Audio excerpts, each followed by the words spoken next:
different concept and look and feel. They left it up to me, which is great. And so I presented a lot of different ideas, and they basically narrowed it down to 3. We chose the one, and off to the races from there.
Okay, well, basically it's the rocks represent the soil line, the roots, the growth below, and growth above.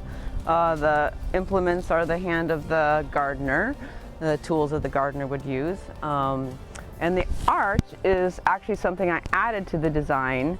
It wasn't actually a requirement at all. It was just a commission for these gates. But the arch I felt was important when I learned that the gates will be open all day. So they're really not visible unless they're closed. And I wanted something to remain during the day when the gates were open, to give the garden more presence, and actually to put the name of the garden there permanently, so it was easily identifiable right at the entrance, and having it be there all the time. So it also gives it the feel of an old park entrance. Yeah. I mean, it's also very, kind of traditional, old school font. The design happened 10 years ago. It was delayed, and then forged, fabricated over the summer 2 years ago.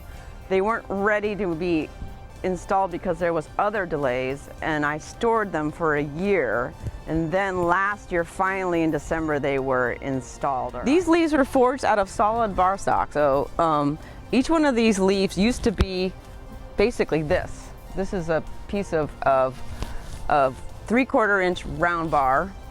So I would take this bar, heat it up in the forge to red hot, where it's malleable with the hammer. And so each one of these is completely transformed from what it was to this. It's a labor-intensive process. It takes a long time. So I had to I made sort of this box setup where I could put the rock in on this rubber washer with it and lock it in, put a top on it, screw it down. It had a hole in it. I put that down, the rock was locked in place, and start the core drill. My colleague would be on the end. I would press down, he would press down, and we'd go through the rock and take it out, unscrew the whole thing, take the rock out. So that's how we did the drilling. So the whole thing is galvanized, and then it's painted, and then I've gone back with some highlights and highlighted it to bring out some of the texture.